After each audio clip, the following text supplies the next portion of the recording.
Hai semuanya, kembali lagi bersama kami di Film TV. Perkenalkan, saya Arya dan rekan saya Willy. Kali ini kita akan membahas mengenai izin usaha PT atau perseroan terbatas. Nah, Pak Billy, apa yang dimaksud dengan perseroan terbatas? Berdasarkan pasal 1 ayat 1 Undang-Undang Nomor 40 Tahun 2007 yang selanjutnya disebut sebagai UU PT adalah badan hukum yang merupakan persekutuan modal didirikan berdasarkan perjanjian melakukan kegiatan usaha dengan modal dasar yang seluruhnya terbagi dalam saham dan memenuhi persyaratan yang ditetapkan dalam undang-undang ini serta peraturan pelaksanaannya. Kemudian perseroan terbatas merupakan badan usaha dan besaran modal perseroan tercantum dalam anggaran dasar. Selanjutnya, apabila utang perusahaan melebihi kekayaan perusahaan, maka kelebihan utang tersebut tidak menjadi tanggung jawab para pemegang saham. Apabila perusahaan mendapat keuntungan, maka keuntungan tersebut dibagikan sesuai dengan ketentuan yang ditetapkan. Pemilik saham akan memperoleh kebagian keuntungan yang disebut dividen, yang besarnya tergantung pada besar kecilnya keuntungan yang diperoleh oleh perseroan terbatas. Bagaimana syarat pendirian izin usaha PT? Syarat pendirian PT berdasarkan UU PT secara singkat, yaitu perseroan didirikan oleh 2 orang atau lebih dengan akta notaris yang dibuat dalam bahasa Indonesia. Kemudian, perseroan memperoleh status badan hukum pada tanggal diterbitkannya keputusan Menteri mengenai pengesahan badan hukum perseroan. Selanjutnya, setelah perseroan memperoleh status badan hukum dan pemegang saham menjadi kurang dari 2 orang dalam jangka waktu paling lama 6 bulan, hitung sejak keadaan tersebut, pemegang saham yang bersangkutan wajib mengalihkan sebagian sahamnya kepada orang lain atau perseroan mengeluarkan saham baru kepada orang lain. Bagaimana keuntungan membuat perusahaan PT perseroan terbatas? Yang pertama, nama usaha dilindungi oleh hukum Indonesia, sehingga orang lain tidak dapat menggunakan namanya sama dengan usahanya dan kita. Kedua, adanya pemisahan kekayaan pribadi dengan kekayaan perusahaan. Apabila perusahaan mengalami kerugian atau tuntutan hukum, kekayaan pribadi pemilik tidak akan disebut, kecuali adanya pelanggaran hukum yang disebut. Ketiga, kredibilitas atau kepercayaan tinggi. Memiliki izin usaha PT akan meningkatkan kepercayaan bisnis di mata klien, mitra, dan calon investor. Status PT menunjukkan bahwa perusahaan telah terdaftar secara legal dan beroperasi sesuai dengan hukum yang berlaku. PT lebih mudah mendapatkan kepercayaan dari pihak luar dibandingkan dengan badan usaha tanpa izin usaha. Keempat, kemudahan dalam pendanaan dan investasi. Nah, PT lebih mudah untuk meyakinkan investor karena kepastian hukum serta potensi pengembalian modal dalam bentuk dividen.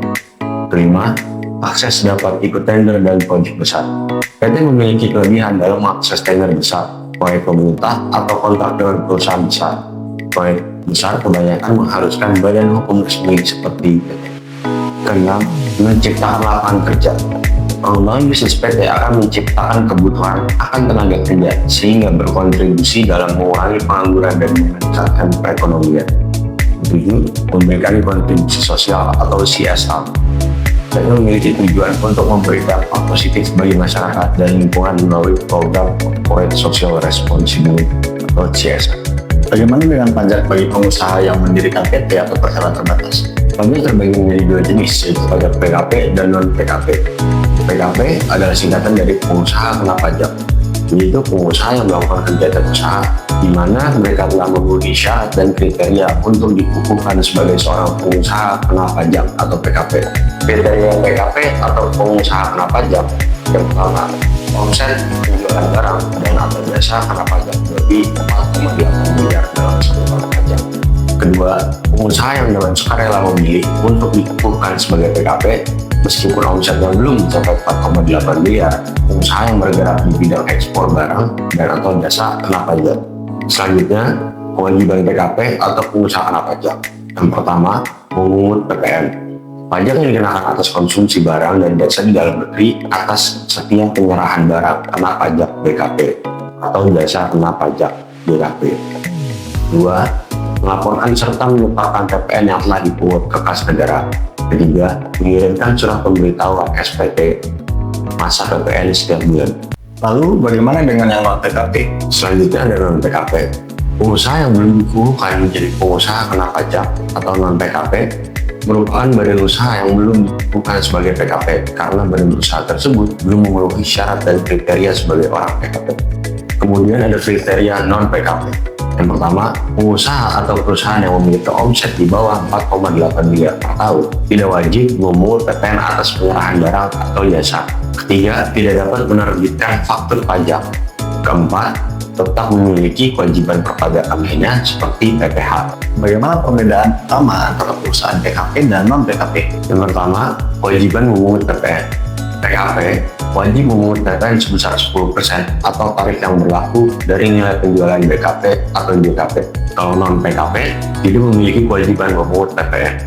Yang kedua, penerbitan faktur pajak. PKP diwajibkan untuk menerbitkan faktur pajak atas setiap transaksi penyerahan BKP atau JKP.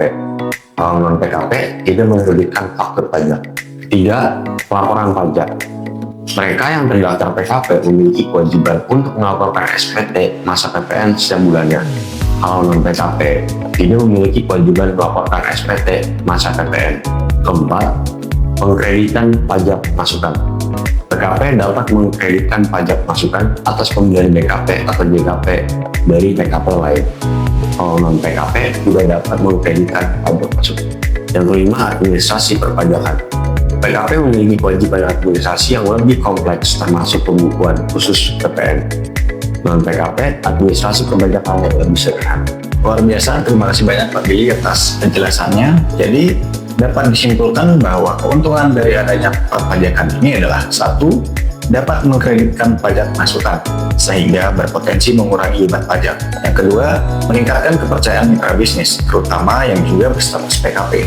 Dan yang ketiga, memudahkan ekspansi bisnis, terutama untuk transaksi dengan nilai besar atau ekspor. Nah pemirsa, jika Anda ingin berkonsultasi lebih lanjut mengenai izin usaha, Anda bisa menghubungi kami di www.pusatlegal.com atau mau berkonsultasi masalah hukum, bisa langsung cek di www.firbilofum.com atau www.konsultasihukum.co.id.